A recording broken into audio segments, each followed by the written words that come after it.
Welcome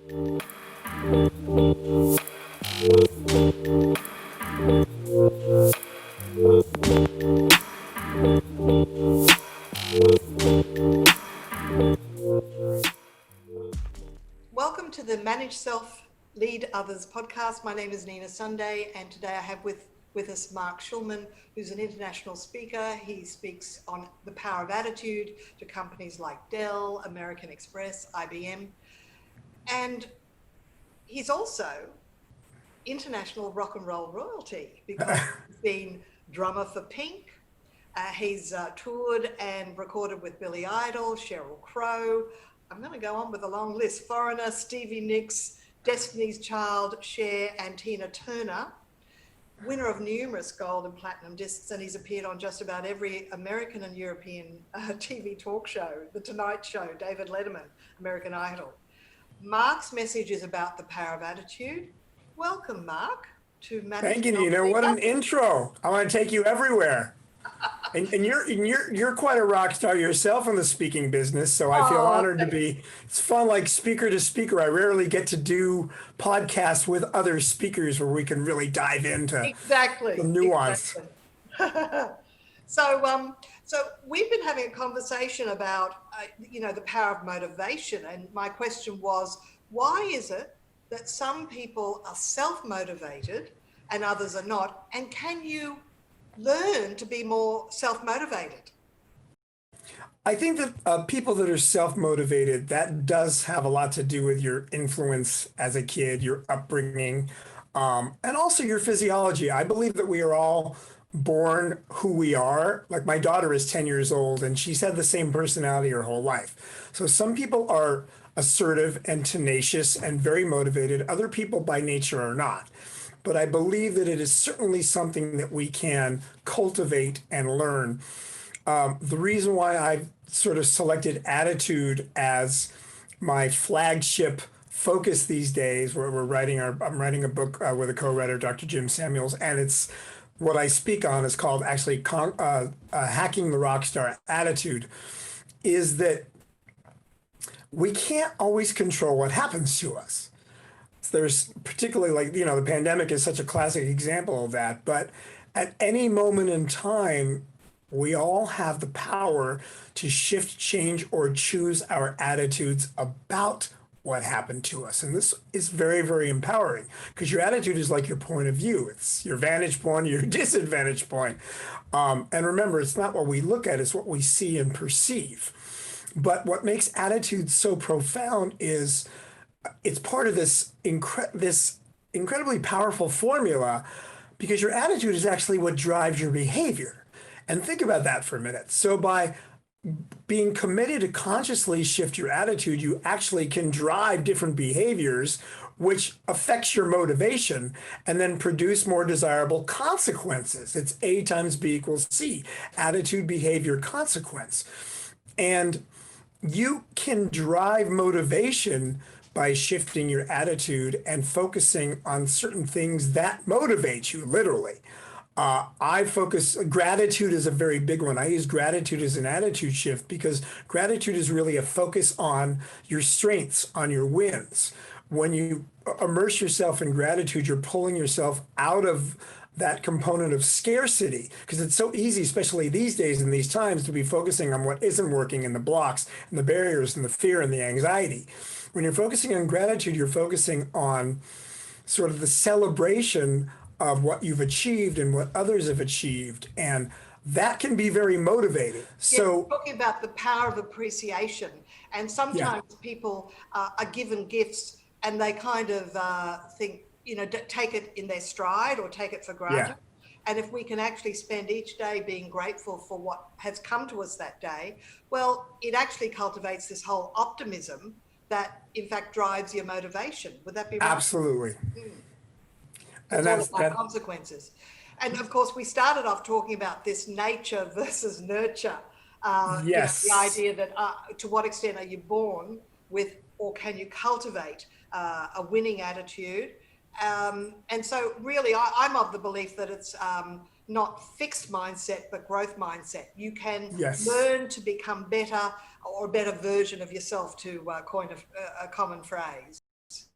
I mean, we limit ourselves. We put the ceilings there ourselves because the truth is that if you're if you one of the things I've also come to appreciate is the value of recognizing opportunities, which also can be very motivating because people tend to miss opportunities. I'm the kind of guy that will look and spot something and say, wow, I could make something out of nothing today. I mean, my speaking business, I'm a drummer for God's sakes. I did come from a family of two professors, so I got the teaching gene, but recognizing that I could leverage my quote unquote celebrity. And I don't look at myself as a celebrity. I look at myself as being in the service business of, helping to be of service to celebrities. But I realized because I have a lot of philosophical background, I was able to use my experience and leverage and create opportunities. So the more opportunities you recognize and create, the more motivated you become. Because when you have purpose, you're motivated. And for me, I realize that it starts with passion. You become passionate about something, but passion is sort of, I describe it as that's how we play it. Like if I look at drums, there's what we play and how we play it. It's like for the rock star performers, it's not about what we play, it's about how we play it. That's the passion. But you need to go even further. You need to have purpose, and the purpose is why we do it. So the more deeply in touch we are with our intrinsic motivation, the why, the more that is our motivation. The why becomes the thread that pulls it all together and keeps it together when the passion starts to die out. Absolutely. And when you've got a powerful why, you will do whatever it takes to achieve that goal. Because I think there's a story in your life where a door closed, you wanted to join a particular super group. Right. And your drumming apparently at that time wasn't really, on the beat. And so what did you do to make sure that you became a super drummer? Well, I thought that was going to be the defining moment where I got my first big gig. Instead, it was the defining moment where I miserably failed the gig.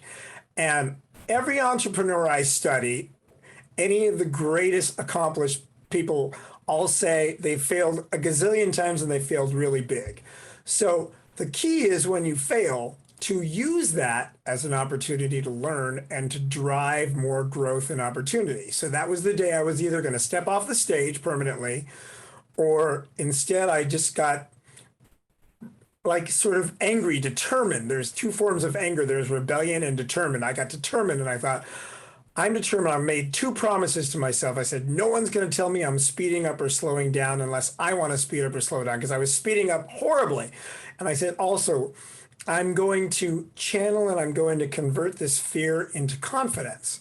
So I made that agreement with myself. So that's what I focused on. I spent 2 years doing this music program only to work on my internal sense of time, my internal meter, to make sure that no matter given what situation, no matter how nervous I'd ever become, I could still have a solid tempo, because that's the foundation not only for drummers, but for every other musician.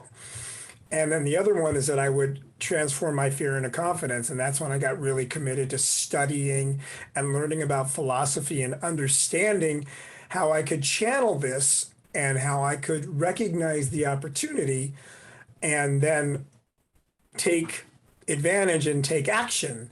Because I said, even when I go on the road, I think, well, I could go out and party tonight, or I could write my book.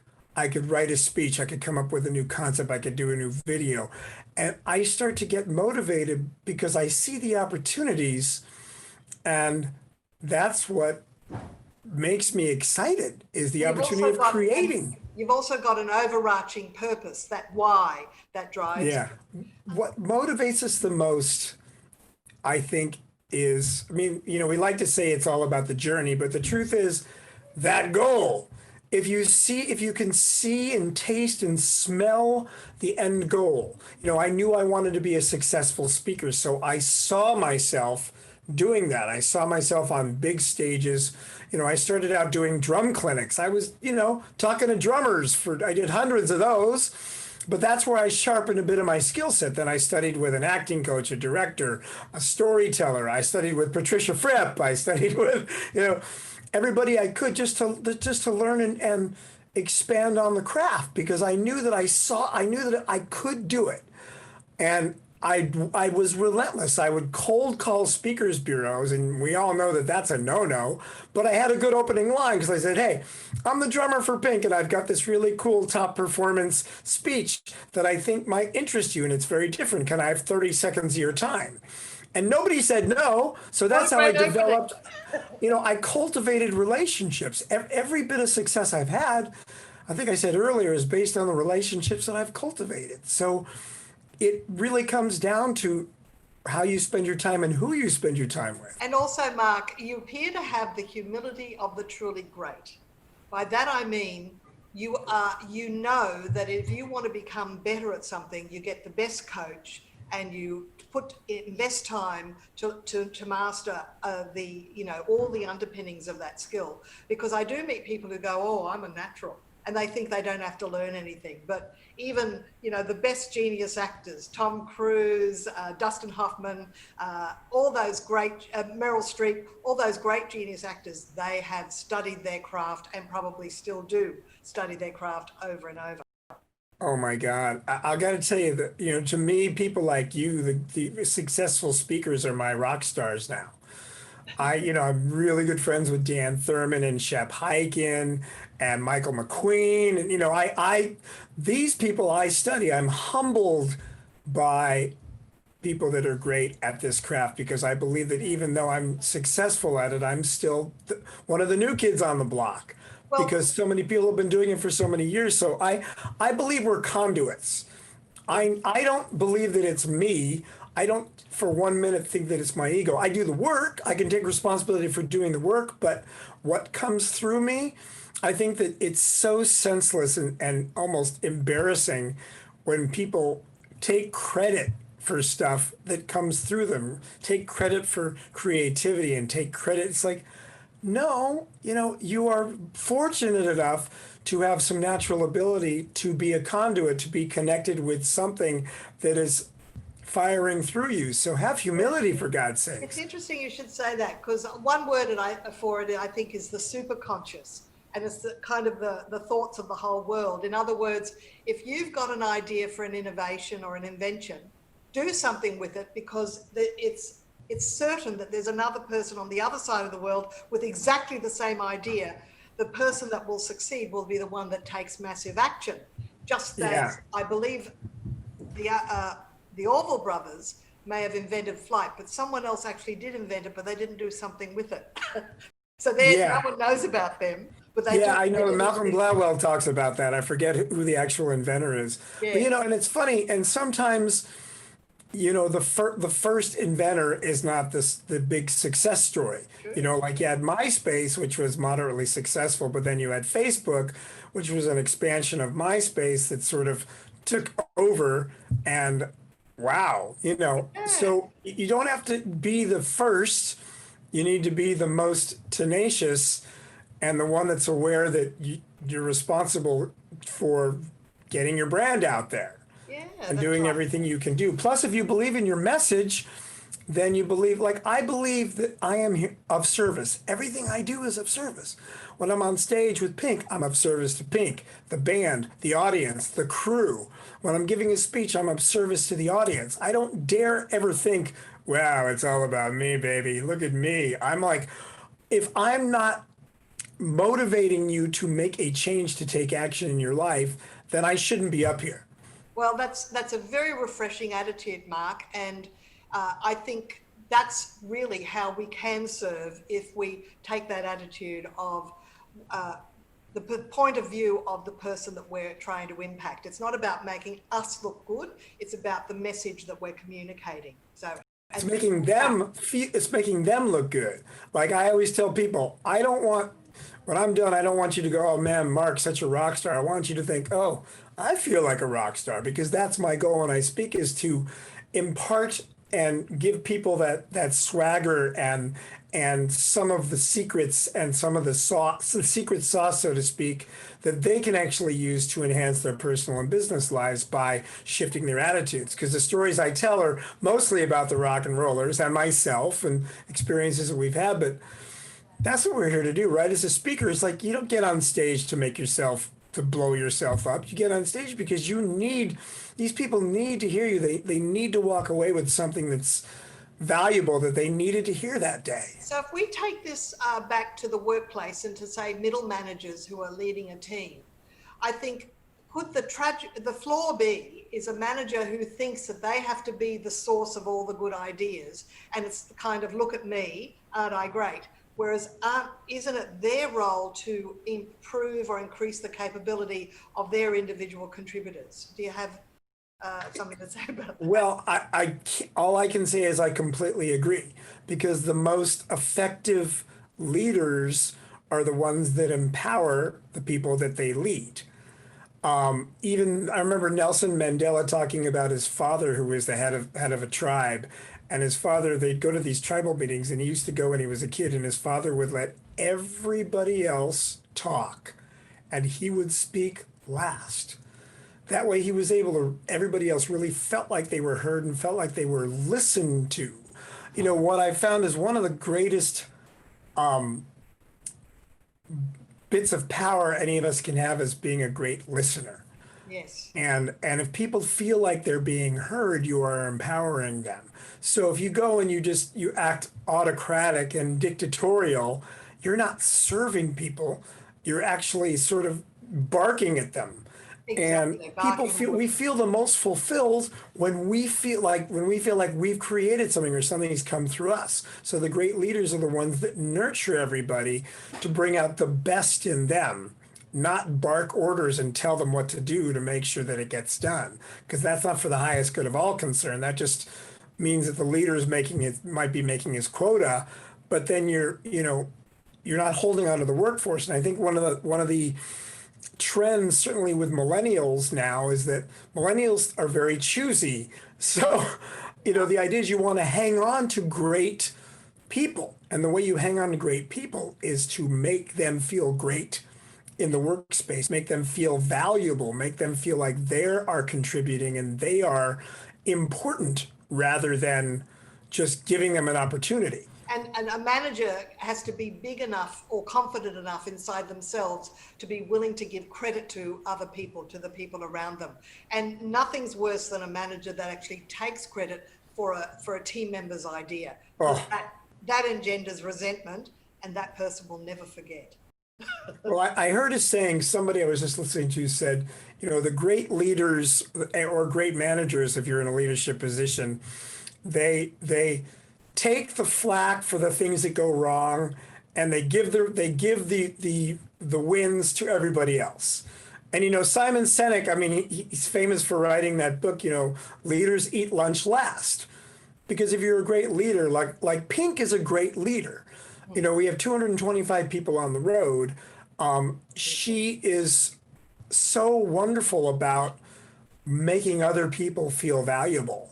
And she sits in catering with everybody, and she might talk to the truck driver or the third carpenter. Everybody's important to her. She doesn't put herself above everybody else. As a matter of fact, it was funny.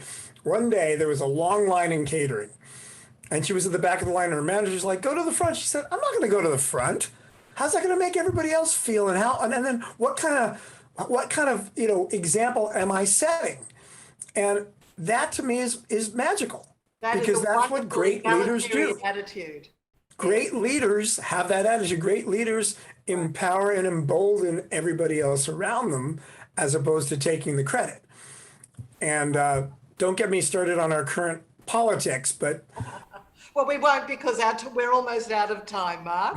But honestly, it's been a true pleasure and a joy speaking with you, and you just exude the enthusiasm that you speak about when you're on stage. So I hope to see you on stage in Australia in the near future. Yes, I hope we get to speak together, because you're brilliant, and I'm honored to have this conversation with you. And I said it's so fun to speak speaker to speaker. I rarely get to do that on podcasts. So thanks so much, Mark, and you have a great year, and see you around. Thanks, Nina. Take care. Stay safe.